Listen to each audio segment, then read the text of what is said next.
The morning was damp and dank, like most of my days since Miriam had left. 77 is the age when every day begins with aches and pains in different parts of your body and ends with thoughts of those who no longer sit beside you at dinner. I, Obadiah Lamb, have gotten used to being alone in this house in Henlopen Acres that Miriam and I bought back in the 80s. It's big, two-story, overlooking the bay, and an area I'm still trying to maintain despite my arthritis. That morning I was making myself oatmeal for breakfast as usual. The TV in the kitchen was broadcasting the local news, the only voice breaking the silence of the house. I was about to sit down at the table when I heard the sound of a car pulling up. I looked out the window and saw my son Ingram's silver SUV. "What the hell?" I muttered to myself. Ingram usually gave me advance notice rather than showing up on my doorstep at 7 in the morning. I stepped out onto the porch, wrapped in an old robe. 4 people got out of the car.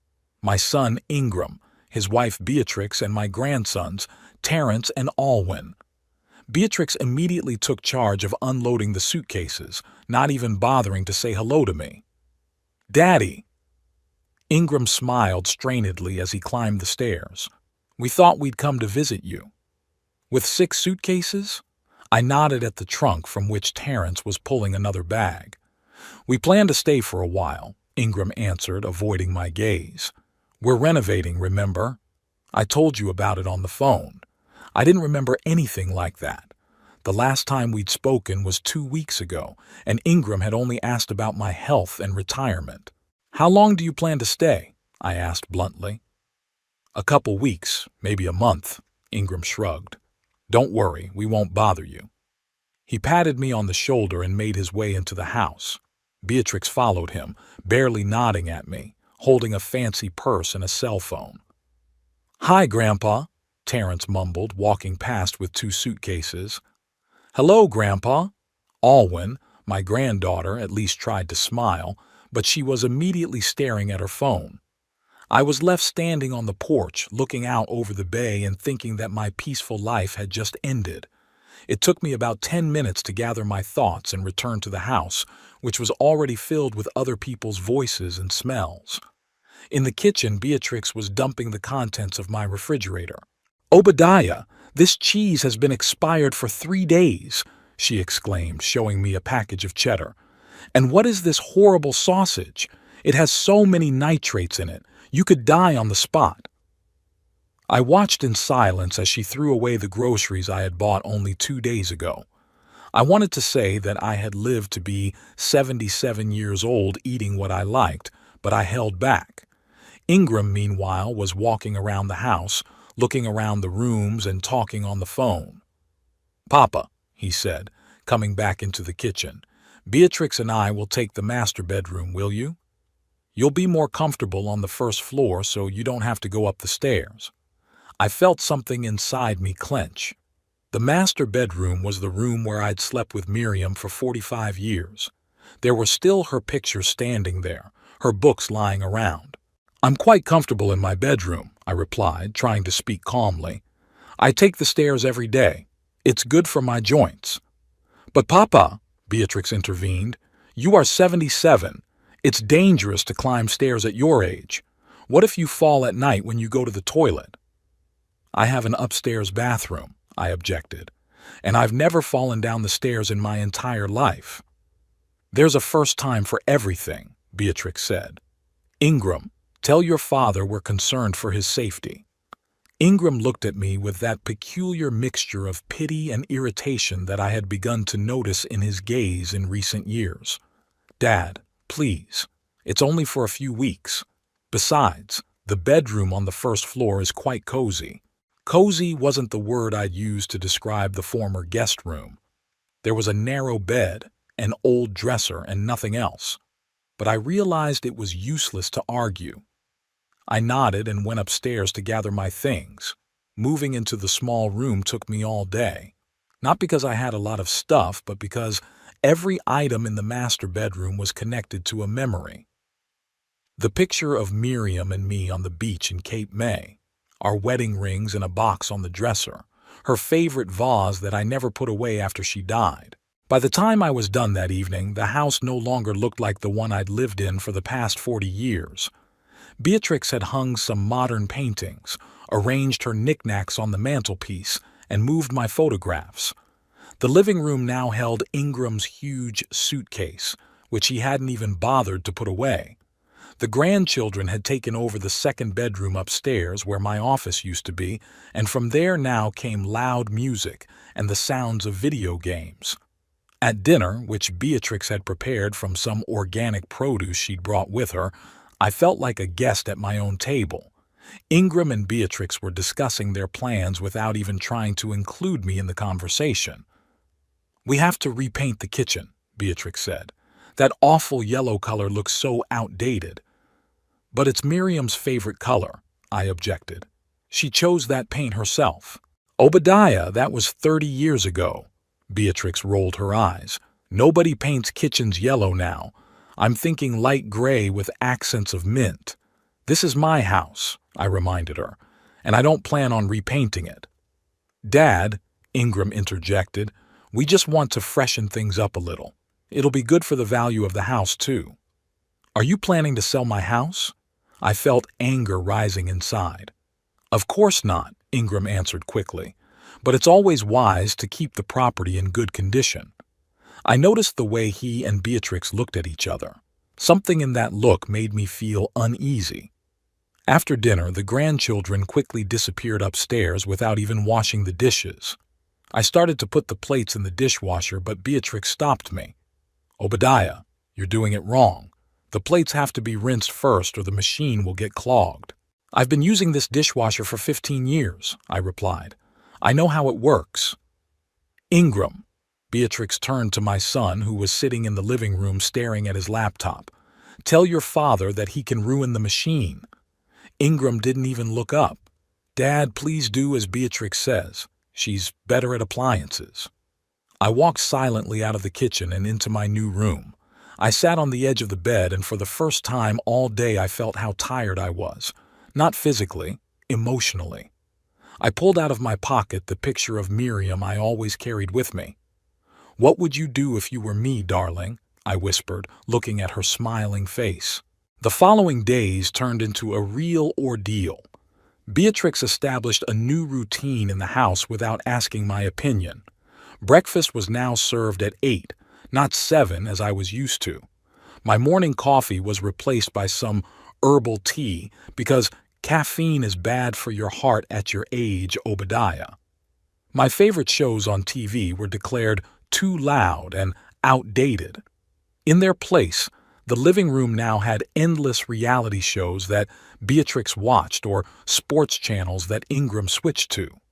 One day I returned from a morning walk and found that my collection of old records, which I had collected all my life, had disappeared from the living room. "Where are my records?" I asked Beatrix, who was arranging some decorative candles on the shelf where my record player used to stand. "Oh, that old junk?" She didn't even turn to me. "I put it away in the garage. They were collecting so much dust and Alwyn's allergic." "It's not junk," I said indignantly.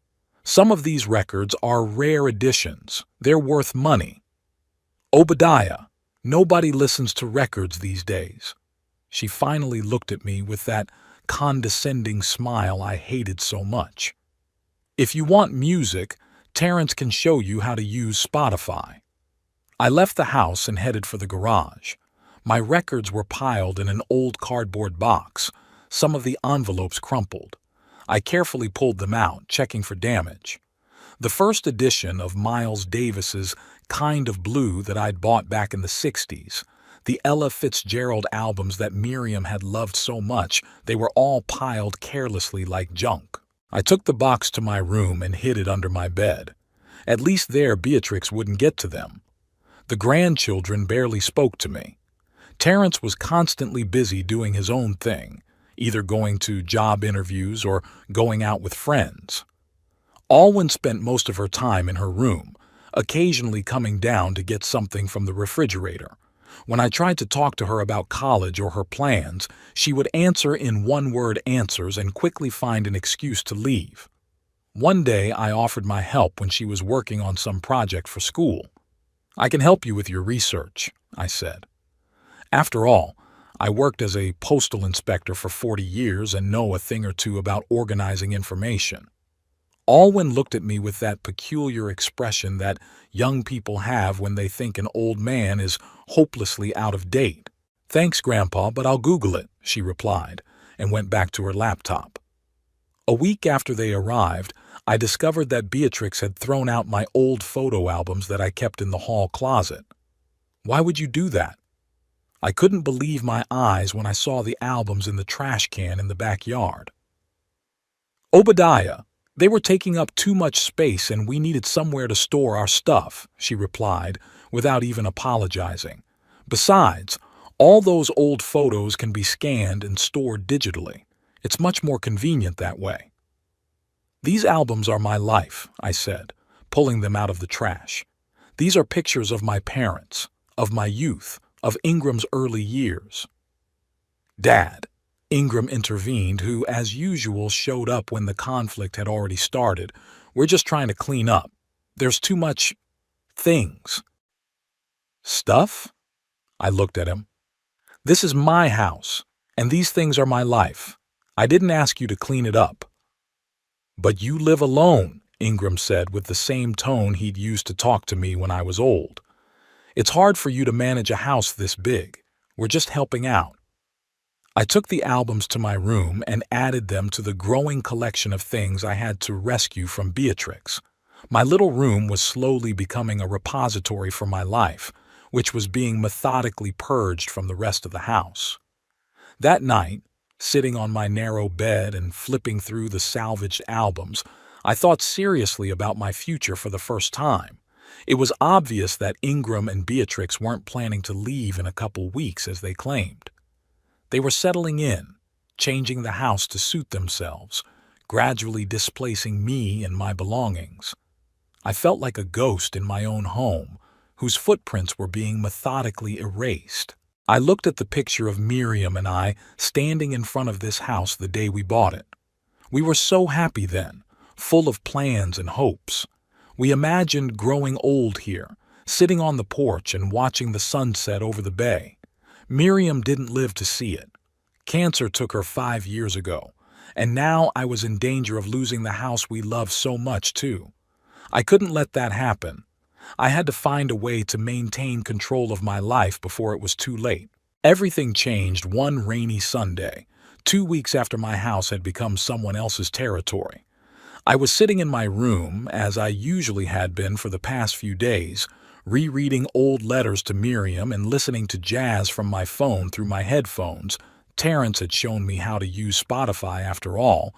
It was the only useful thing that had happened these days. It was drizzling outside the window, drops dripping down the glass, and I remembered all those rainy days we'd spent with Miriam by the fireplace, talking about books we'd read and plans for the future. A quiet knock on the door brought me out of my reverie. I took off my headphones and invited him in, expecting to see Ingram or Beatrix with another complaint. But Alwyn's head appeared in the doorway.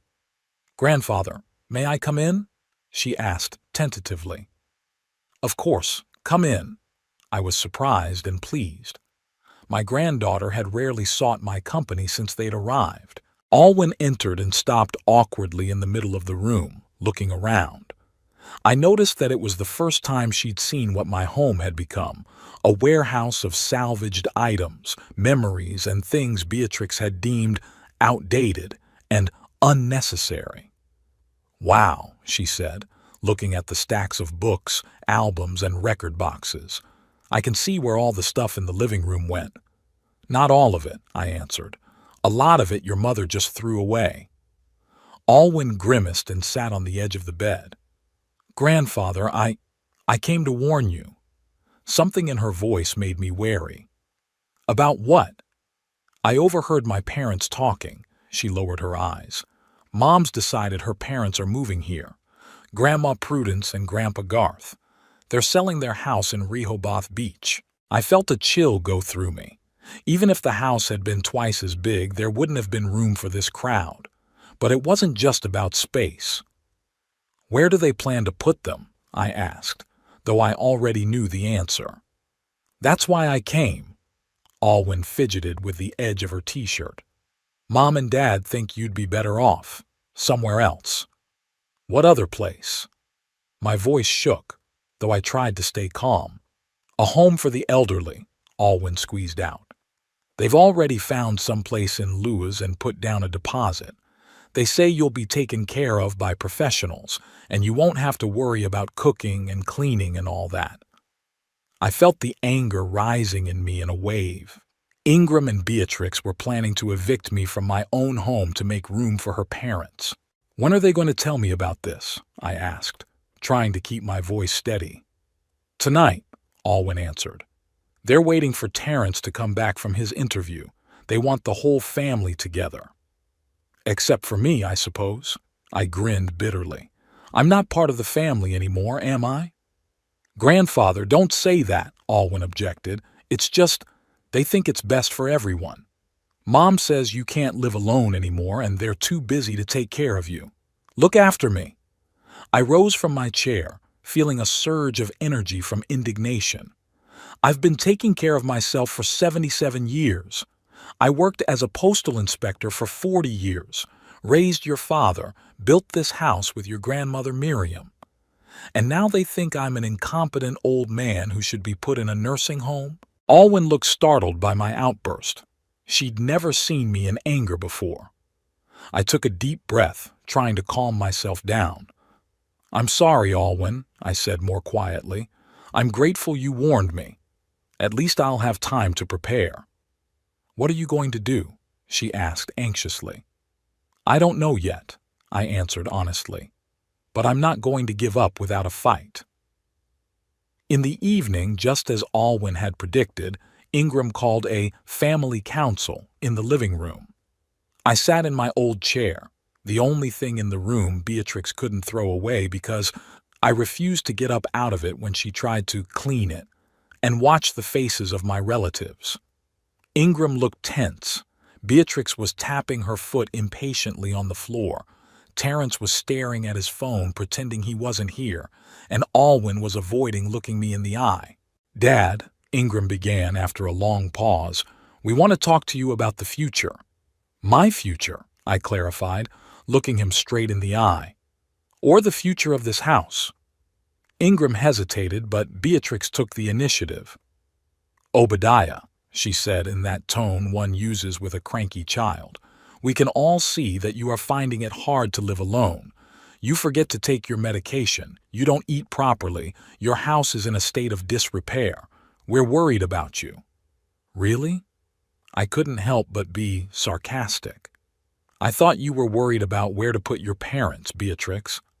She flinched, and Ingram cast a quick glance at Alwyn, who shrank back in her seat. Dad, let's be honest, Ingram said. Yes. Beatrix's parents are selling their house and moving closer to us. But that's a separate issue. We're really concerned about your health and safety, so much so that they decided to evict me from my own home. I could feel my hands shaking with anger, but I tried to speak calmly. We found the perfect place, Beatrix interjected. Pine Grove is not just a nursing home, but a real community for active retirees. There's a pool, a library, organized excursions. I knew she was lying. Pine Grove was the cheapest nursing home in the area, with minimal services and a bad reputation. I'd read about it in the local paper. It was constantly understaffed and the building was in need of renovation. I'm not going anywhere, I said firmly. This is my home, and I'm staying here. Dad, be reasonable, Ingram leaned forward. You can't live here alone, and we can't look after you all the time. We have our own lives, work, children. I didn't ask you to look after me, I reminded him. You came here and decided you could run my life, and now you want to get rid of me to make room for Beatrix's parents. Obadiah! Beatrix was outraged. How can you say that? We are only thinking of your welfare. Then leave me alone, I replied. Go away and let me live as I did before you came. That is impossible, Ingram said. We have already decided everything. You're moving to Pine Grove in 3 days. And if I refuse? I straightened in my chair, feeling my heart pounding in my chest. Dad, don't make this harder than it has to be, Ingram sighed. You realize it's inevitable. At your age, sooner or later everyone has to move into a nursing home. It's better to do it now while you're still active enough to get used to the new place. I looked at my son and didn't recognize him. When did he become such a cold, calculating man? Where is the boy I taught to ride his bike, the boy I read books to before bed, the boy I comforted after his first heartbreak? This is my home, I repeated. I'm not going anywhere. If you don't go voluntarily, Beatrix said with ill-concealed irritation, we'll have to get a guardianship. Ingram has already consulted a lawyer. At your age, the testimony of a couple of doctors would be enough to declare you in need of guardianship. I felt a chill go down my spine. They threatened to take away not only my home, but my right to control my own life. Would you do that to your father? I asked Ingram, not believing my ears. He looked away. Dad, don't bring it up. Just agree to move in and everything will be fine. I realized I had lost this fight. They were willing to do anything to evict me, and they had the advantage: youth, legal knowledge, resources. I had nothing but my stubbornness and sense of injustice. Okay, I finally said. I'll go to that nursing home of yours, but don't think I'll ever forgive you for that. The next 3 days passed like a blur. I watched Beatrix and Ingram pack my things, deciding for me what I would need in the nursing home and what was unnecessary. Most of my books, my stamp collection that I had collected all my life, many of my photographs, were all declared unnecessary and sent to the garage for storage. I could only take my clothes, a few personal items and photos with me. The rooms at Pine Grove were small and a lot of stuff wouldn't fit in there. Alwyn tried to help me by sneaking things into my suitcase that Beatrix had put aside. She was the only one who seemed genuinely upset about what was happening. Grandpa, I'm so sorry, she whispered as she helped me pack the photo album. I've tried to talk to Mom and Dad, but they won't listen. Don't blame yourself, baby, I replied, stroking her head. You couldn't change anything. The day of the move, I woke up early and walked out to the backyard. The fog had not yet cleared over the bay, and the water seemed silvery in the morning light. I stood there for a long time, soaking up the view that had been a part of my life for so many years. Miriam and I loved to sit on the veranda on summer evenings, watching the sun set over the bay, coloring the sky and water in shades of pink and gold. Now, I didn't know if I would ever see that view again. Ingram found me there an hour later. Dad, it's time to go, he said, trying to sound cheerful. The car is already loaded. I nodded and took one last look at the bay before turning and walking toward the house. Ingram's SUV was parked by the porch, 2 suitcases and a box loaded in the trunk, all that was left of my life. Beatrix was fussing around, checking to see if everything was locked, if we'd forgotten anything. She looked almost happy, as if getting rid of me was a great relief. Obadiah, she said as I approached the car, don't forget your pills. I put them in the side pocket of my suitcase and made an appointment schedule. You'll give it to the nurse when we get there. I didn't answer, just sat in the back seat next to Alwyn. Terrence had stayed home. He had some important appointment, he explained. I was even glad he hadn't gone. At least there would be one less witness to my humiliation. The drive to Pine Grove took about 30 minutes. I looked out the window at the familiar places whizzing by the post office where I worked, the park where I walked with Miriam, the store where I bought her flowers every Friday and felt a part of me die. Pine Grove turned out to be exactly what I expected. A dreary 3-story gray brick building surrounded by stunted trees and a neatly trimmed but lifeless lawn. Not a trace of that active retirement community Beatrix had spoken of. Through the windows I could see elderly people sitting in chairs in the common room, staring mindlessly at the TV. It looks nice, Alwyn said uncertainly as we got out of the car. Don't pretend, baby, I replied quietly. We both know what this place is.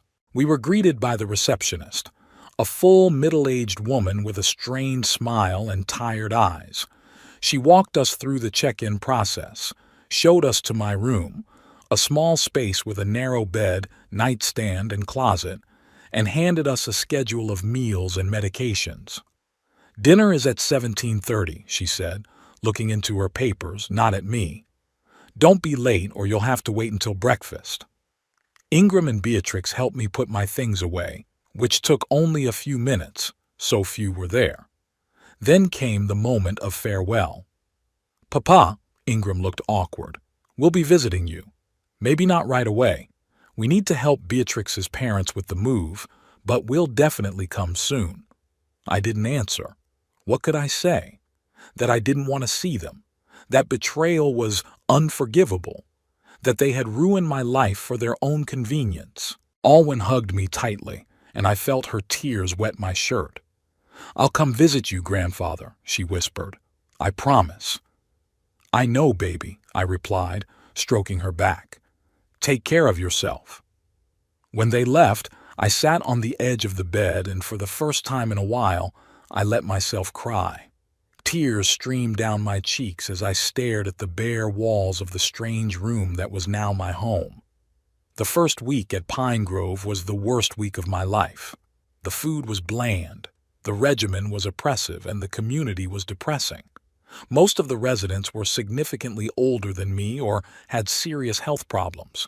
Some suffered from dementia and didn't even recognize their own children who came to visit them. I spent most of my time in my room, reading the few books I managed to take with me, or looking at photographs. Sometimes I would go out to the common room and look out the window at the parking lot, hoping to see Alwyn's car, but it never arrived. On the 10th day of my stay at Pine Grove, something happened that changed everything. I was sitting in the dining hall trying to swallow something called chicken stew, but more like glue, when I heard a familiar voice. Obadiah? Obadiah Lamb? It couldn't be. I looked up and saw a tall, skinny man with a gray beard looking at me with genuine surprise. Ferris? I couldn't believe my eyes. Ferris Dunham? Ferris had been a co-worker of mine at the Postal Service and then moved on to work at the bank. We'd been friends for years, but lost touch after his wife died when he moved in with his daughter in Baltimore. What the hell are you doing in that almshouse? He asked, taking a seat across from me. My loving son decided I belonged here, I grinned bitterly. And you? I've been here for 8 months, Ferris replied. After my second stroke, my daughter decided she couldn't take care of me. I was too weak to argue. We talked all through lunch and sat in the common room for a long time afterward. Ferris told me about his life after the move, how his daughter had sold his house, how he had lost most of his belongings, and how he had gradually come to terms with his new reality. But you, he said, looking at me carefully, you're still strong. You walk on your own, your head is clear, your hands are not shaking. What about your house? I told him the whole story, how Ingram and Beatrix had invaded my life, how they had gradually forced me out of my own house, how they had finally evicted me to make room for Beatrix's parents. And the house belongs to them now? Ferris asked when I had finished. No, I shook my head. That's the irony of it. The house is still registered to me. Ingram should have deeded it to me 2 years ago, but he kept putting it off because he didn't want to pay the gift tax. Said he'd get around to it, that it was better to wait until until you went to the other side of the world, Ferris said bluntly. He was always a man who called things by their proper names. Exactly, I nodded. And as long as the house is listed as mine, they just use it. Ferris rubbed his chin thoughtfully. You know, Obadiah, he said after a pause, if the house is legally yours, you can do whatever you want with it, like sell it. Sell it? I'd never thought of that. The house was a part of me, the place where I spent most of my life, where my memories were kept. Think about it, Ferris leaned closer. Your son and daughter-in-law threw you away like you were nothing. They live in your house, use your possessions, and they sent you here to die. Why not teach them a lesson? I was beginning to see where he was going with this. Are you suggesting I sell the house out from under their noses? I asked, feeling something like hope stirring in my chest. Exactly. Ferris smiled broadly. I spent 30 years in a bank, Obadiah. I know how these things work. If the house is in your name, you have every right to sell it. They don't even have to know about it until the deal is finalized.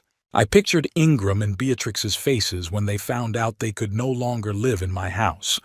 It would be the perfect revenge. But where would I go? I asked. Even if I sell the house, I still need somewhere to live, and there might not be enough money for a new place, given the prices right now. I've thought about that too, Ferris squinted slyly. My nephew has a real estate agency in Lewis. He might be able to help you find a buyer who will agree to let you live in a guest house or an annex. Many rich people are looking for property in Henlopen Acres and are willing to agree to different terms just to get a good house. I could feel a plan starting to form in my head. This could work. I could regain control of my life and at the same time take revenge on those who had betrayed me. Ferris, I said, looking at my old friend with renewed determination, tell me more about this nephew. As promised, Ferris introduced me to his nephew Horace Dunham the very next day. Horace was an energetic man of about 45 with shrewd eyes and a keen gaze that made me think of the sharks I had sometimes seen off the Gulf Coast. He had come to Pine Grove on the pretext of visiting his uncle, and we met in the little garden behind the building where patients did not usually walk for lack of benches and shade. "Uncle Ferris has told me your situation, Mr. Lamb," said Horace, after we had exchanged greetings, "and I think I can help you." "Do you really think anyone would be willing to buy a house with such a encumbrance as I am?" I asked bluntly. I'd been thinking about Ferris's plan all night, and I doubted its feasibility. Horace smiled, showing flawless teeth that were obviously worth a lot of money. "Mr. Lamb, you underestimate the appeal of real estate in Henlopen Acres. Prices there have risen 30% in the last 2 years. A house overlooking the bay? With a lot like that? Believe me, there will be buyers willing to make any kind of offer. But wouldn't my son be able to contest the sale? That was my biggest fear. He lives there. If the house is officially registered in your name, and there are no documents restricting your right to dispose of it, such as a life annuity or a gift with the right to reside, then legally you have every right to sell it. Your son can only challenge the sale if he can prove that you are incapacitated or acting under duress. That's why they put me here." I grinned bitterly. "To make it easier to prove my incapacity later. That's why we need to act quickly and carefully." Horace nodded. "I'll prepare the paperwork, find buyers, and we'll do the inspections while your son is at work. No one will know about the sale until the contract is signed and registered." And how would we organize the inspections? I couldn't imagine secretly showing the house to potential buyers while Ingram and Beatrix were at work. "I'm, locked in here." "Do you have keys to the house?" Horace asked. I nodded. When they brought me to Pine Grove, I had put a bunch of keys in my jacket pocket and no one had thought to take them. "That's great. I'll organize day trips for you. Officially, it's part of a socialization program for patients. They take groups to shopping malls, museums, parks. It's common practice in these facilities. I'll make arrangements with the administration to include you in these trips, and I'll be waiting outside in my car." The plan sounded like a spy operation, and part of me couldn't believe that I, a 77-year-old retired postal inspector, was seriously considering such a venture. But the other part, the part that still remembered the humiliation of being banished from my own home, yearned for justice. What if Ingram or Beatrix are home during the inspection? "I always make sure the path is clear beforehand," Horace replied confidently. "It's standard practice in my business. Sometimes I have to sell houses where the spouses are divorcing and one of them doesn't want to sell. Believe me, I know how to handle it delicately. We agreed that Horace would start the paperwork immediately. I needed to provide him with a copy of the property certificate, which, fortunately, I always kept in an envelope along with other important documents in my wallet. The foresight I had developed from years of dealing with postal mail had served me well for the first time in a long time.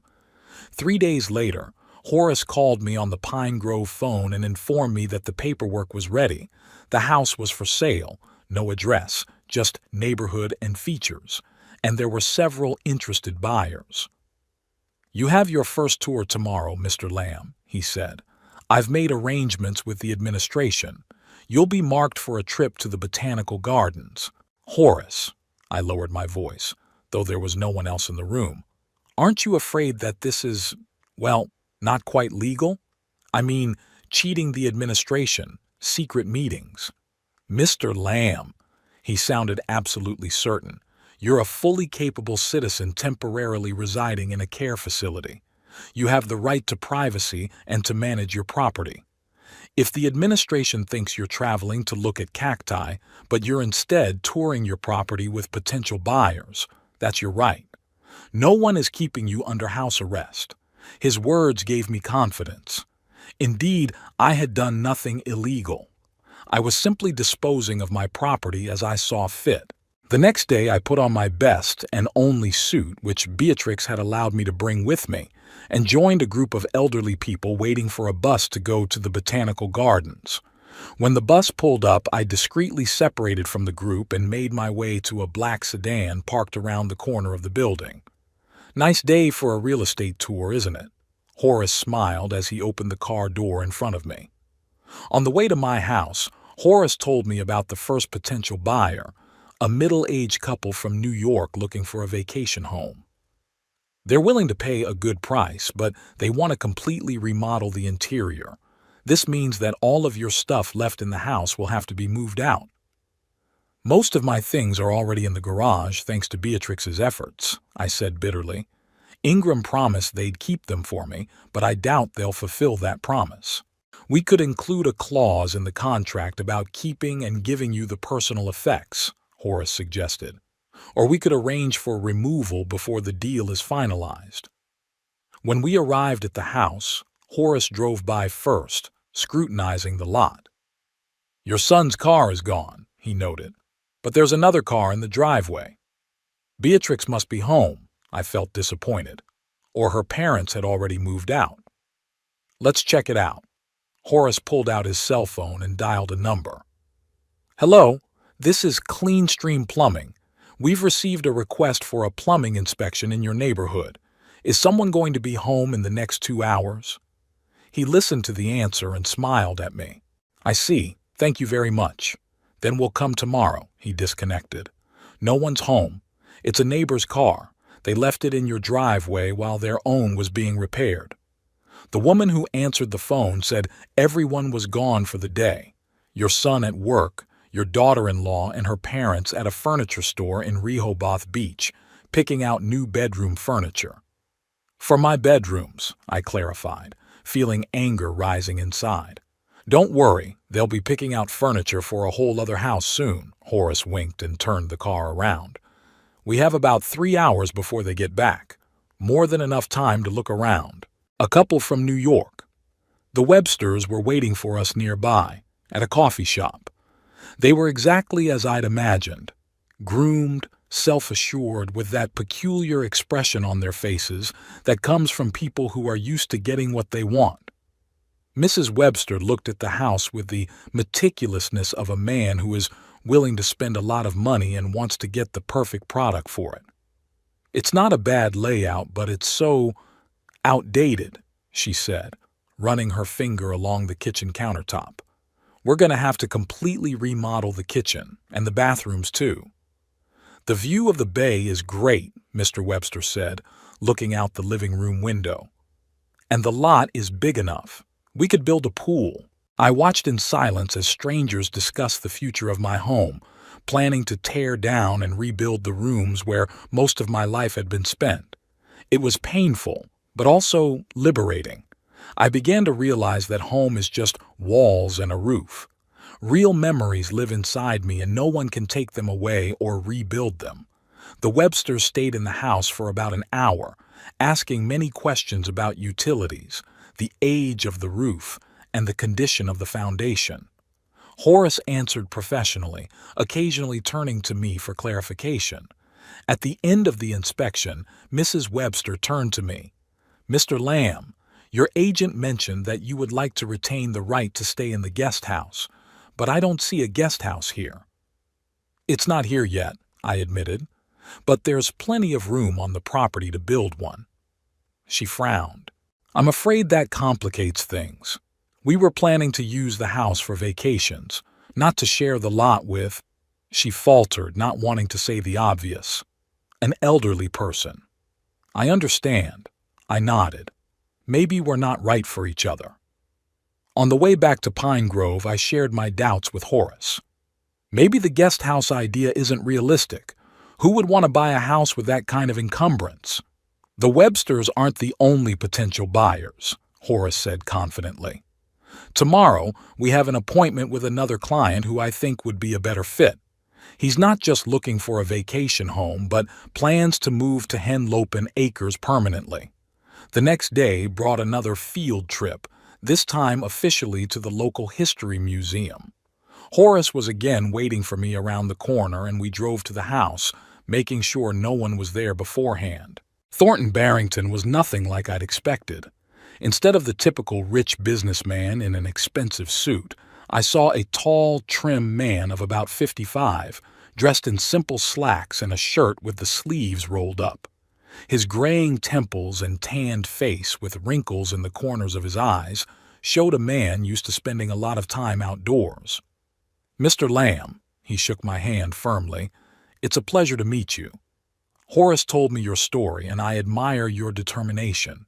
Unlike the Websters, Barrington looked at the house not as a potential renovation, but as a future home. He asked questions about the neighbors, how the neighborhood had changed over the years, and was interested in the history of the house and our lives with Miriam. "I've dreamed of a house by the water my whole life," he said as we walked out into the backyard. "For the last 30 years, I've run a chain of hotels in the Midwest.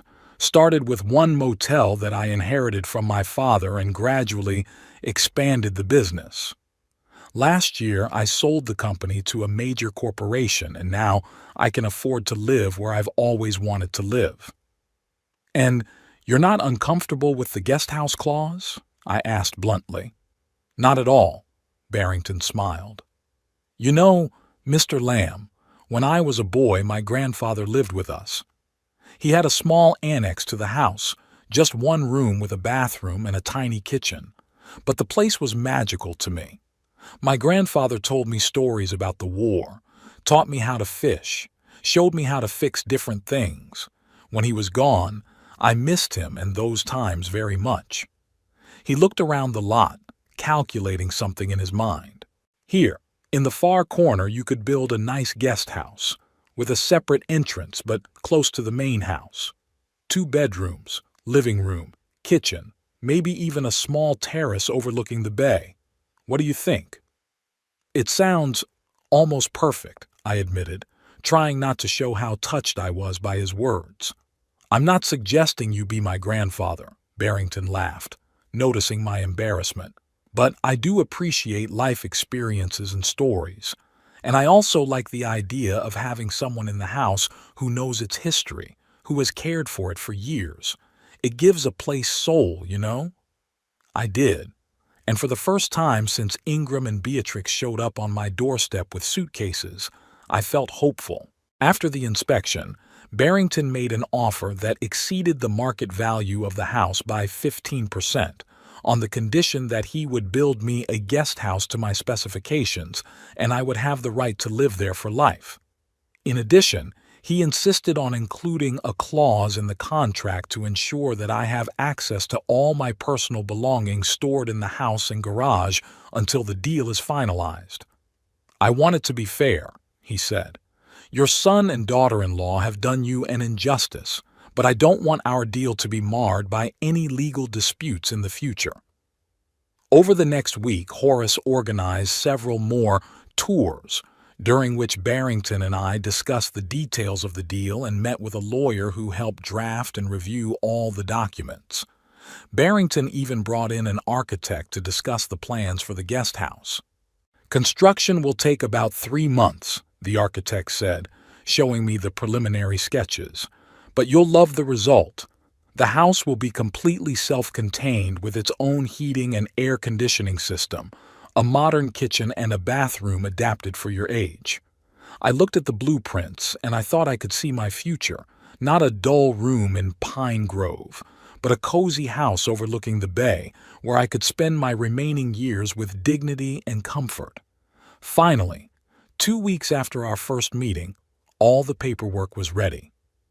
We met at the lawyer's office in Louis, and I signed the purchase agreement. Barrington handed me a check for the down payment, and the rest of the money was to be deposited into my account after the transaction was recorded. "Congratulations, Mr. Lamb," said the lawyer, shaking my hand. "The deal will be registered within 3 working days. After that, the house will officially become Mr. Barrington's property." "What about my son and his family?" I asked. "Would they have to move out?" "According to the law, the new owner can demand to vacate the premises within 30 days after the registration of the transaction," the lawyer replied. "But that's at Mr. Barrington's discretion." "I think 30 days is a fair time limit," Barrington nodded. "That's enough time to find a new place to live." When we left the office, I felt a strange relief mixed with anxiety. The plan had worked. I'd sold the house, secured my future, and taught Ingram and Beatrix a lesson. But how would they react when they found out? What will I tell them when I meet them? "Don't worry, Mr. Lamb," said Barrington, as if he had read my thoughts. "I'll be there when you tell them the news. Together we can handle any reaction." "Thank you, Mr. Barrington," I thanked him sincerely, "for everything." "Please call me Thornton," he smiled. "After all, we'll be neighbors now." On the drive back to Pine Grove, I looked out the window at the passing scenery and thought about how dramatically my life had changed in those 2 weeks. I had gone from a rejected, humiliated old man to a man in control of his own destiny. I sold the house that had become my prison and secured a new future for myself. All thanks to a chance meeting with Ferris and his nephew. As Horace dropped me off at the Pine Grove, I noticed Ingram's car in the parking lot. My heart skipped a beat. Had he really found out about the sale? But that was impossible. The paperwork hadn't been filed yet. "Horace," I pointed to the car, "that's my son." "Don't worry," he reassured me. "Most likely, it's a normal visit. Maybe he finally decided to visit you, like he promised." I nodded, though I didn't believe it. Ingram hadn't visited me once since he'd placed me in Pine Grove. Even Alwyn, who had promised to visit, hadn't shown up. "What should I tell him?" I asked, feeling uncertain. "Nothing yet," Horace advised. "The deal has not yet been registered. It would be better to wait for official confirmation before making a statement. Mr. Barrington and I will come to pick you up in 3 days when it's done." I walked into the building, preparing for my meeting with my son and not knowing what it would bring. But there was a certainty inside me. No matter what happened, I was no longer a helpless victim. I was back in control of my life. Ingram did come to visit me, though visit is too loud a word for what actually happened. He spent less than half an hour at Pine Grove, mostly complaining about work and asking me how I was feeling like I was dying. Not a word about when I would be taken home, not a hint that my exile might ever end. Before he left, he mentioned, as if, by the way, Dad, we're having a little celebration this Saturday. It's the birthday of Beatrix's father, Garth. He's turning 75. "And you're having the party at my house?" I couldn't contain the bitterness in my voice. Ingram frowned, as if my words had caught him off guard. "Well, technically it's still your house, yes, but you don't mind, do you? After all, we live there, and Beatrix's parents are there now, too." "Already moved in?" I knew the answer, but I wanted to hear it from him. "Yes, last week." He looked a little guilty, but quickly pulled himself together. They sold their house in Rehoboth Beach and are now living with us. We remodeled the rooms upstairs a bit. I hope you don't mind. I thought about the papers I had signed 3 days ago, the check that was in Horace's safe, the plans for the guest house that the architect had shown me. All these were my secrets, my little revenge for betrayal, and the moment to reveal it was at hand. I don't mind, I lied with a smile. It's a big house with plenty of room for everyone. Ingram relaxed visibly, clearly relieved by my sudden compliance. That's good. I knew you'd understand. It's only temporary until he stammered, not wanting to be finalized. He stammered, not wanting to finish the sentence. Until you can find me a better place than Pine Grove, I suggested, keeping my tone friendly. Exactly, he nodded, not recognizing the irony. Beatrix and I are looking at better options. Pine Grove is certainly not the place where you should be spending your... He paused again. The rest of my days? I prompted. I meant to say the near future. Ingram smiled awkwardly. When he left, I sat at the window for a long time looking out at the parking lot and thinking about the upcoming Saturday.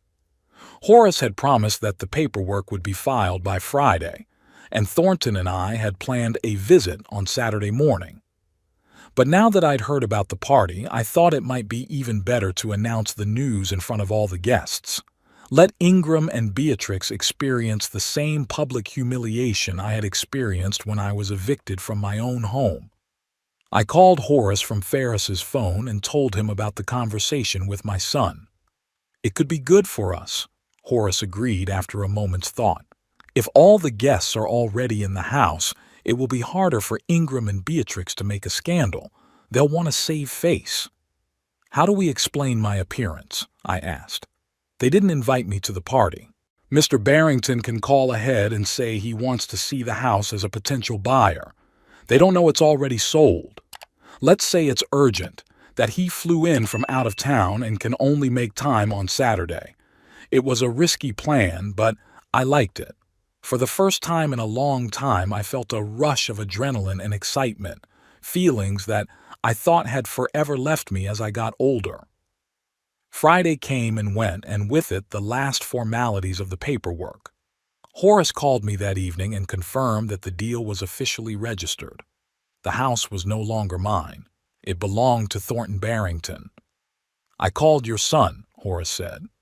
I introduced myself as Mr. Barrington's agent and said that my client was very interested in buying their house and would like to see it tomorrow around 2 o'clock in the afternoon. And what did Ingram say? I nervously imagined the conversation. At first he was very surprised and said the house was not for sale. I apologized for the misunderstanding and explained that there must have been an error in our agency's database. But then I added that Mr. Barrington was willing to offer a sum well above the market value, and your son was interested. You bet, I grinned. Ingram never missed an opportunity to make money. He said they were having a family reunion tomorrow, but they could spare half an hour before the event. I confirmed the appointment for 14:00. Mr. Barrington and I will pick you up from the Pine Grove at 13:30. I barely slept that night, replaying the scene in my head. How would Ingram react when he found out the house was sold? What would Beatrix say? And her parents? I was both scared and happy at the same time. In the morning I shaved thoroughly, put on my only suit and shined my old shoes. I wanted to look dignified at the moment of my triumph. At precisely 13:30, Horace and Thornton Barrington were waiting for me at the entrance to Pine Grove. Thornton was dressed in an immaculate navy blue suit, but he wore it with a careless elegance that made him look like a man accustomed to expensive things. "Ready for the big day, Obadiah?" he asked, shaking my hand. "Ready as ever," I replied, feeling my heart pounding. On the way back to the house, we discussed our plan once more. Thornton would play the role of interested buyer until we were inside the house. Then I would announce the truth. "Don't make any sudden moves," Horace warned. "Your son may try to challenge the deal, claiming that you were incapacitated or pressured. Don't give him a reason. I'll be reasonable, I promised, though a storm of emotion raged inside me. When we pulled up to the house, I saw that preparations for the party were already in full swing. Several cars were parked in the driveway, and people in catering company uniforms were bustling around the entrance, unloading boxes of food and drinks. "Looks like it's going to be a big party," Thornton said, parking his Mercedes next to the other cars. We got out of the car and headed toward the house. I could feel my knees shaking, but I tried to walk straight and steady. Horace walked beside me, ready to support me if necessary. Ingram opened the door, wearing a half-unbuttoned shirt and holding a towel, clearly in the midst of preparations. "Mr. Dunham."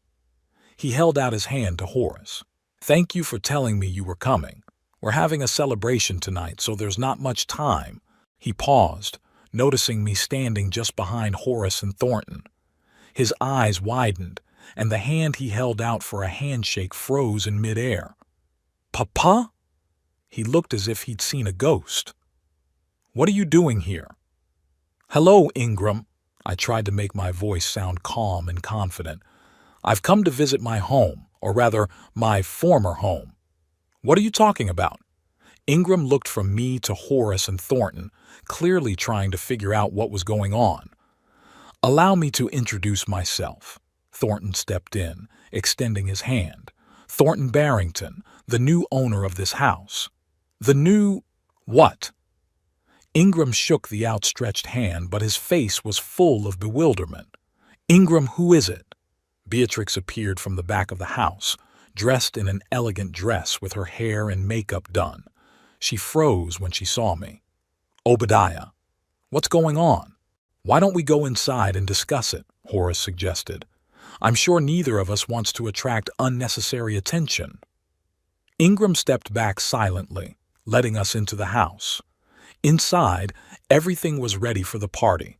A long table in the living room, covered with a white tablecloth and filled with plates and glasses, flowers and candles everywhere, and classical music playing softly from the speakers. "Explain what's going on," Ingram demanded when we were all in the living room. "It's very simple," I answered. "I sold the house to Mr. Barrington. The deed was registered yesterday.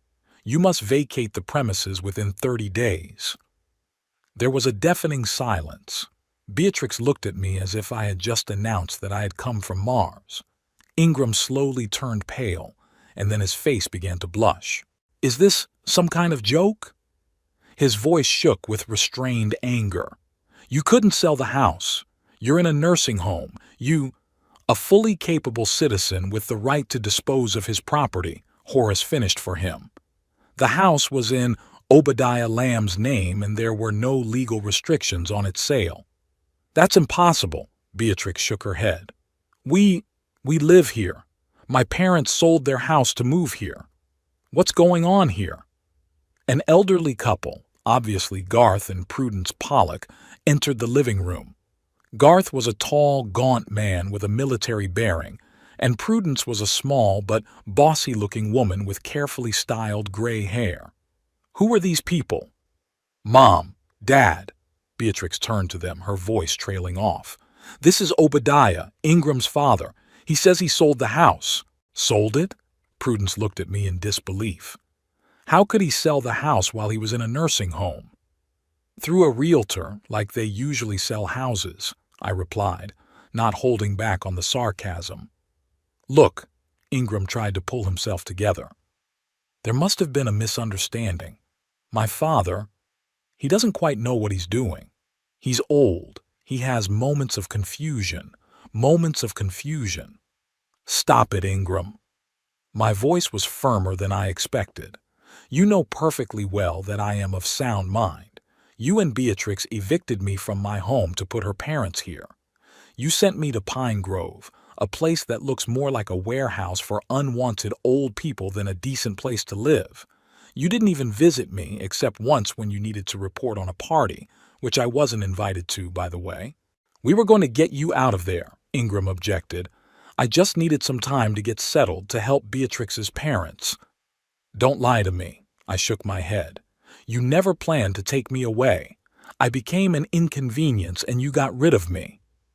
That's outrageous, Prudence intervened. Ingram, you said your father agreed to move into a nursing home because he needed care. He agreed. Ingram glared at me angrily. And now he's getting revenge. I'm not taking revenge, I countered. I just regained control of my life. Mr. Barrington offered me a good price for the house and agreed to build me a guest house on the property where I could live. I'll no longer rot in Pine Grove, and I'll no longer be at your mercy. A guest house? Beatrix interjected, then turned to Thornton. Are you seriously going to build a cabin for him and let him live on your property? Absolutely, Thornton nodded. That was one of the terms of the deal, and I fully support it. Obadiah deserves a decent life in a place he loves. This is insane, Ingram shook his head. The deal cannot be legal. My father was in a care facility. He could not make such decisions on his own. Here's a copy of the purchase agreement. Horace pulled a folder of documents out of his briefcase. And here's an extract from the registry, confirming the registration of the transaction. It's all perfectly legal. Obadiah was declared fully capable by an independent doctor before signing the papers. Ingram grabbed the papers and began frantically going through them as if he hoped to find some mistake or loophole. It's impossible, he mumbled. How could you? At that moment, the doorbell rang. Beatrix shuddered and looked at her watch. My God, it's the guests. They are beginning to arrive, and we have here this. Maybe we should cancel the party, suggested Garth, who had been silent until now, watching the drama unfold. Cancel it. Prudence looked as if he had suggested something obscene. Impossible. Everyone is on their way. The food is ordered. The musicians are paid for. Then you'll have to host and pretend everything's all right, I said. Mr. Barrington and I won't spoil your party. We just wanted to tell you the news in person and discuss the timeline for vacating the house. Vacating the house? Beatrix raised her voice. You want to evict us? Your son, your grandchildren? Where would we go? The same place you sent me, I answered calmly. You'll find a place to live that suits your abilities. You have 30 days, much more time than you gave me to pack. The doorbell rang again, more insistently. Beatrix gave me a searing look and went to open the door. We're going to contest this deal, Ingram hissed when she came out. You couldn't have made those decisions on your own. You were placed in a care facility because of your condition. What condition, Ingram? I looked him straight in the eye. You know yourself that I was perfectly healthy when you sent me to Pine Grove. My only condition is that I was a hindrance to your plans. The first guests entered the living room, an elderly couple I didn't know. They stopped in the doorway, clearly sensing the tension in the room. Is this a bad time? The man asked uncertainly. No, come in. Beatrix returned to the living room with a strained smile. We were just discussing family matters. Meet Ingram's father, Obadiah, and his friends. Business associates, Thornton corrected, nodding politely. The next half hour passed in a strange, tense atmosphere. The guests kept arriving.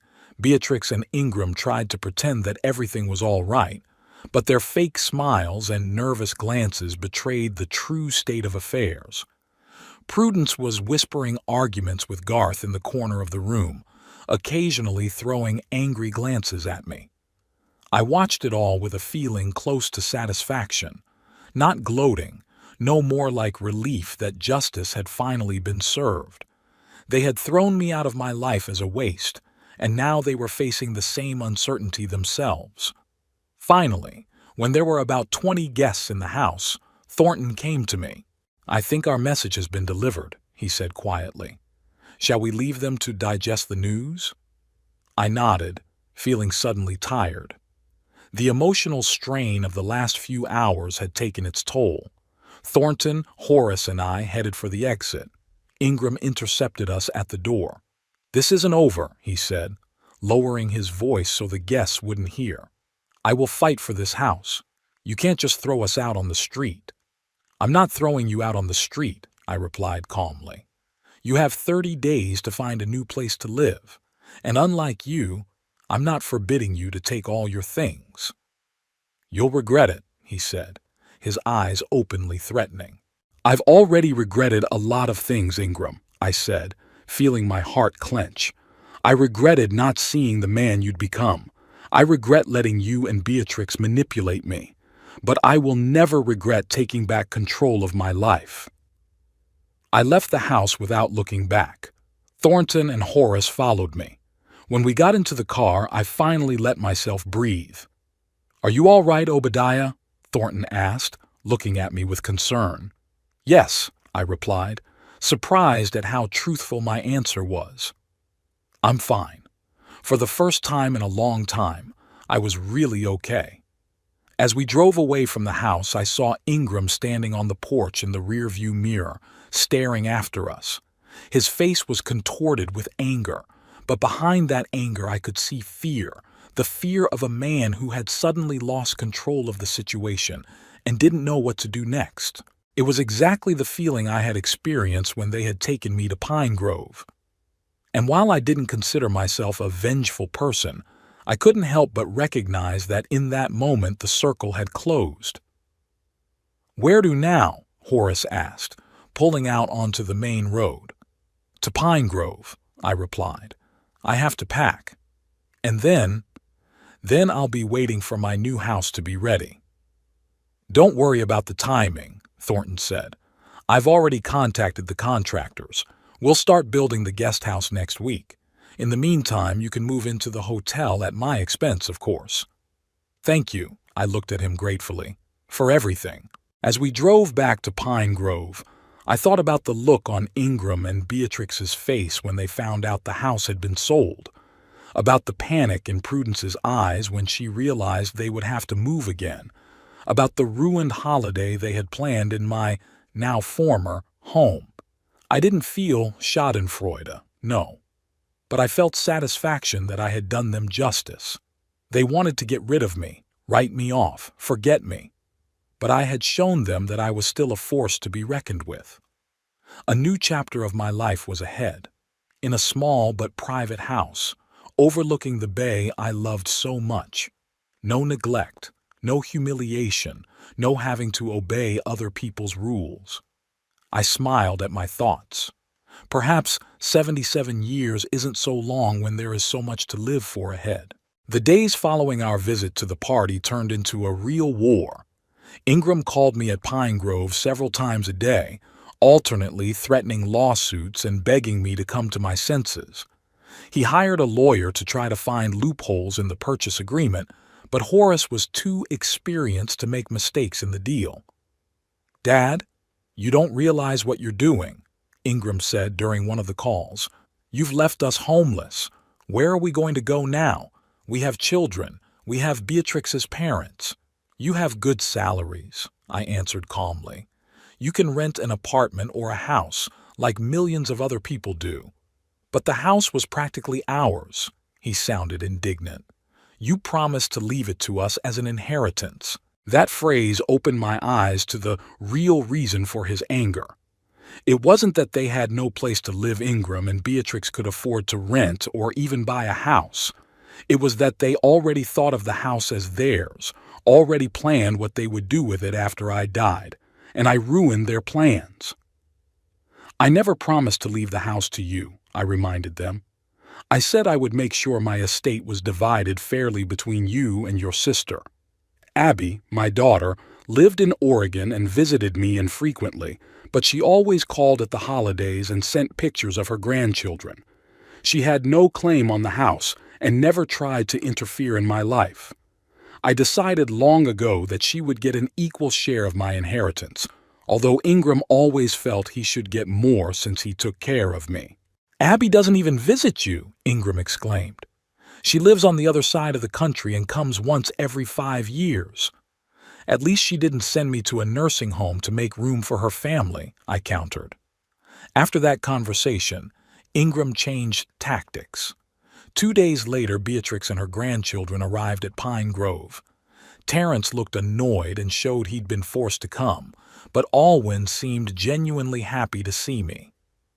"Grandpa," she hugged me when we met in the common room, "I missed you so much." "I missed you too, baby," I replied, touched by her warmth. "How are you doing in college?" "I'm good," she smiled. "I got an excellent grade on my economics project. You know I'm studying finance, right? I didn't know that. In all the time I lived with them, no one had ever mentioned that Alwyn was studying finance." Beatrix sat next to me, smiling strainedly and occasionally intervening with awkward compliments. "Obadiah, you look beautiful. This nursing home is clearly doing you good. It has such a cozy atmosphere." She looked around the dreary common room of the Pine Grove as if she were in a five-star resort. "Don't pretend, Beatrix," I said bluntly. "We both know this place is awful. That's why I'm so glad I'm moving out of here soon." "About that," she lowered her voice and leaned closer, "Ingram and I have been thinking. Maybe you should renegotiate with this Mr. Barrington. We could buy the house back as soon as we find the funds. In the meantime, you could come home and live with us like you used to." I could hardly contain my laughter. Like before. That meant in a small room on the first floor with no say in the matter, with constant humiliation and complaints. "Thank you, but I prefer my new plan," I replied. "They've already started building the guest house. It will be ready in 2.5 months." 2.5 months? Beatrix sounded disbelieving. "And where will you live in the meantime?" "Thornton rented me an apartment in Louis." I couldn't help but smile at the shocked look on her face. "Overlooking the ocean. I'm moving in tomorrow." "But, that's crazy," she exclaimed. "Living alone at that age. What if you get sick? What if you fall? Who will take care of you?" "I've hired a nurse who will come twice a week," I answered. "And the rest of the time I am quite capable of taking care of myself. I am not an invalid, Beatrix, despite your attempts to convince everyone otherwise." Beatrix pressed her lips together but said nothing. Alwyn watched us with interest, clearly trying to understand the dynamics of the relationship. "Grandfather," she said after a pause, "can I visit you in your new apartment? I could come up on the weekends, help you get settled in." "Sure, baby." I was touched by her offer. "You're always welcome." Beatrix gave her daughter a disapproving look, but she kept silent. The rest of the visit passed in strained politeness. As they were leaving, Alwyn hugged me again and whispered in my ear, "I'm glad you won't be living in that horrible place anymore, Grandpa." The next day I moved into the apartment Thornton had rented for me. It was a spacious one-bedroom apartment in a new building on Lewes Quay, with large windows, a modern kitchen, and most importantly, no stairs or thresholds, the perfect place for an elderly person. When I walked in there for the first time, I was struck by the feeling of freedom and spaciousness after the cramped room at Pine Grove. I could cook what I wanted, watch TV when I wanted, shower without waiting in line, and sleep without having to listen to my neighbors snoring behind a thin wall. Thornton had taken care of everything. The apartment was fully furnished. There was food in the refrigerator, and on the table was a folder of documents, a contract with a caregiver, a schedule of doctor's appointments, emergency numbers, and, what surprised me the most, a plan for investing the money from the sale of the house. "I took the liberty of bringing in my financial advisor," Thornton explained when he arrived to check on me. "He put together several investment portfolio options based on your needs and wants.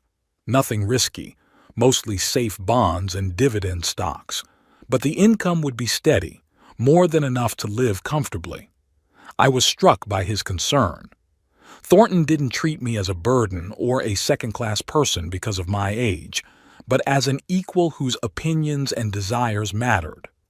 A week after I moved in, I met with a financial advisor, a young woman named Laurel, who patiently explained various investment strategies to me without using the patronizing tone often used with older people.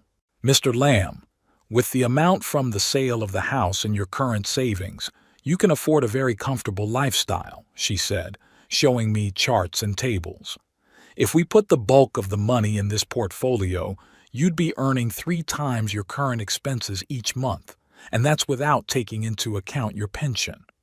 As I listened to her, a sense of wonder and joy grew inside. All my life I had been a frugal person, saving money, rarely spoiling myself. Now, at the age of 77, I'm suddenly rich? What am I supposed to do with this money? I asked, looking at the impressive numbers. Laurel smiled. Anything you want, Mr. Lamb. Travel, pursue hobbies, help your grandchildren with their studies, buy things you've always wanted but thought were too expensive. Live life to the fullest. Living life to the fullest, the phrase stuck in my head. Wasn't that what I'd been deprived of all these years since Miriam's death? Hadn't I become a shadow of myself, existing day after day without real purpose or joy?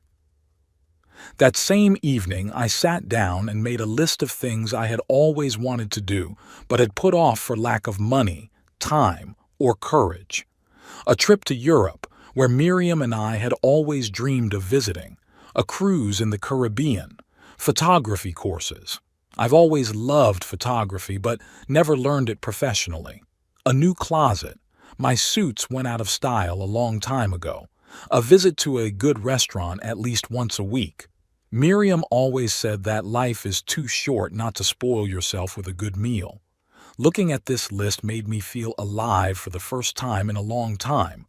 I had a purpose, plans for the future, and, most importantly, the means to fulfill them. Alwyn kept her promise and started visiting me regularly. She came every Saturday and we spent time together, walking along the promenade, eating lunch in cafes, sometimes just sitting on the balcony and talking. She told me about her studies, her plans for the future, her friends and hobbies. I listened to her and thought about how little I knew about my own grandchildren's lives when I lived with them under the same roof. Ingram and Beatrix continued to try to manipulate me. They called, wrote letters, even came unannounced a couple times, each time with new arguments for why I should help them in their predicament. "Dad, we can't find decent housing in our price range," Ingram complained during one of the visits. "The real estate market is so overheated right now." "Maybe we should look for a smaller apartment," I suggested. "You don't need 5 bedrooms anymore." "But we have children. We have Beatrix's parents," he resented me. "We can't live in cramped quarters." "Terrence is already working and can rent his own place," I said. "And Beatrix's parents, as far as I know, got good money from the sale of their house in Rehoboth Beach. They can rent or buy something for themselves." Ingram and Beatrix had not expected me to be so well informed about their financial situation. They expected me to take their word for it and make concessions, as I had done before. "If you don't care about that, can't you at least think about the inheritance for your grandchildren?" Beatrix changed tactics. "Alwyn and Terrence deserve a stable future." "I've already taken care of that," I replied. "I put some of the money from the sale of the house into educational trusts for Alwyn and Terrence. They'll get those funds when they graduate and are ready to start living on their own." This was another piece of advice from Laurel that I gladly accepted. The educational trusts were structured so that neither Ingram nor Beatrix could access them. The money was solely for education and seed money for grandchildren. Ingram and Beatrix's faces stretched. They clearly expected to be able to control whatever funds I set aside for the grandchildren. "But what about us?" Ingram finally asked. "We are your family, your children. Won't you leave anything to us?" I looked at my son and his wife, trying to find some genuine concern or love in their faces. But all I saw was greed and irritation. "I've already given you more than you deserve," I said calmly. "You've lived in my house, used my things, run my life. Now it's my turn to live for myself." After that conversation, their visits became less frequent and their calls shorter. They realized that they could no longer manipulate me and gradually gave up trying to get money. Meanwhile, the construction of the guest house was progressing faster than planned. Thornton regularly sent me photos and videos of the site, consulted me on the interior design, color scheme, and furniture arrangement. He was as enthusiastic about the project as if he was building a house for himself. "I've always dreamed of having a big family," he confided one day when we were touring the construction site together. "But my wife died young, and we had no children. All my life I devoted to business, and only now, on the slope of years, I realized that I missed the most important thing. It's never too late to start a family," I said. "Maybe not blood, but someone who really cares about you." He looked at me gratefully. "You know, Obadiah, I am glad we met. You remind me of my father, just as straightforward, honest, with a sense of dignity. I've always respected those qualities. In the 2 months I've been living in Lewis, I've been transformed. Regular walks along the seafront improved my health. A new closet and haircut changed my appearance, and the freedom to manage my time and money gave me back my sense of self-worth. I enrolled in a photography course at a local college, where I met a group of enthusiastic people my age. We often went on photo shoots, capturing sunrises over the ocean, Lewes architecture, and shorebirds. Among the new acquaintances was Eleanor Pringle, a 72-year-old widow, a former literature teacher with a sharp mind and a subtle sense of humor. We quickly found a common language and began to spend more and more time together. Went to the movies, to restaurants, to concerts at the local Philharmonic. "You've changed, Grandpa," Alwyn remarked during one of our visits.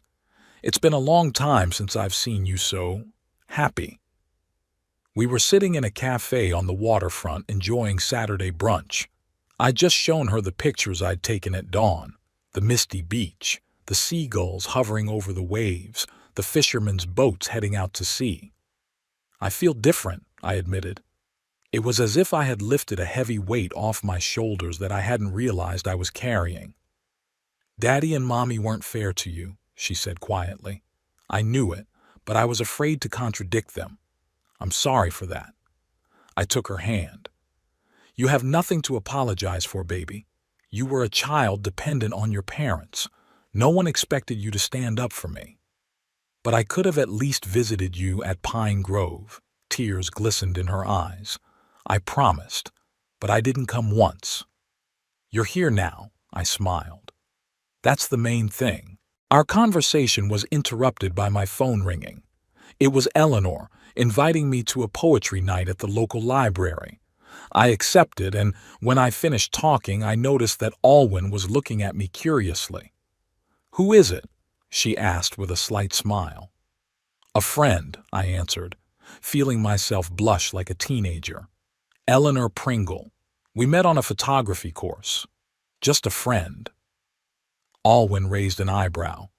"Or a special friend?" I didn't know what to say.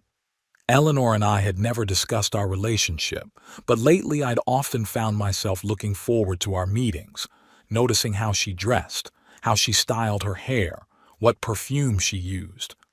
"I don't know," I admitted honestly, "but I like spending time with her." Alwyn smiled broadly and openly. "I'm so happy for you, grandfather. You deserve to be happy."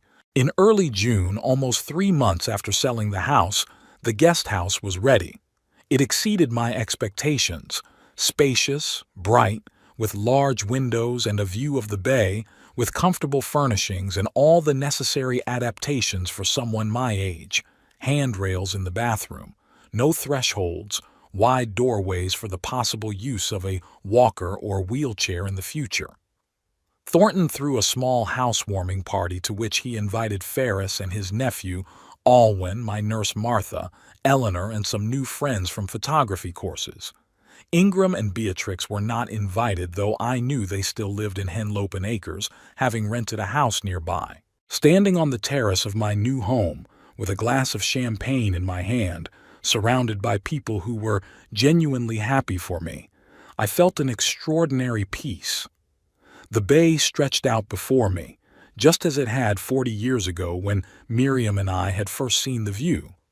The sun was setting, coloring the sky in water shades of pink and gold, like the sunsets we'd enjoyed together.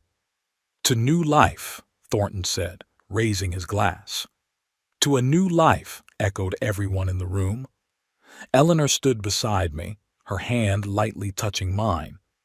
Alwyn was talking to Ferris, laughing at his jokes. Martha was arranging the appetizers on the table, glancing at me every now and then with an approving smile. I raised my glass and added, "And here's to lessons it's never too late to learn. Here's to the courage to start over, even when it feels like time is running out. Here's to appreciating each day and never letting others decide how we live our lives." Everyone drank to my toast and the conversation flowed on, but I stood for a while longer, looking out over the bay and thinking about the path that had brought me here, of betrayal and pain, of loss and gain, of closed and open doors. I felt no bitterness toward Ingram and Beatrix, though I did not forgive them completely. They had made their choices. I had made mine. Perhaps someday we would find common ground again, perhaps not. But that wasn't so important now. What was important was that, at 77, I had finally learned to put myself first, learned to say no to those who tried to manipulate me, and yes, to new opportunities and joys.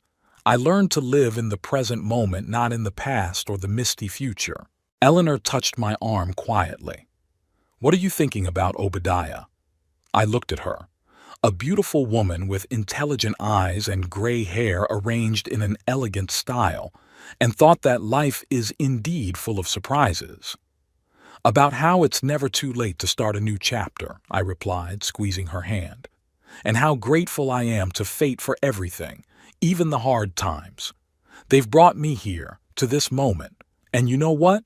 I wouldn't trade it for anything else." We stood side by side watching the sunset over the bay, and I felt like I'd finally found what I'd been looking for all my life. Not just a home, but a sense of belonging. Not just comfort, but true freedom. Freedom to be myself, freedom to choose my path, freedom to savor every moment that life has to offer. And in this freedom, in this sense of peace and tranquility, I finally found my happiness. Not in great achievements or material values, but in simple joys. In the laughter of friends, in the touch of a hand, in the rays of sunset over the water, in the knowledge that tomorrow will be a new day full of opportunities. And this day will belong only to me.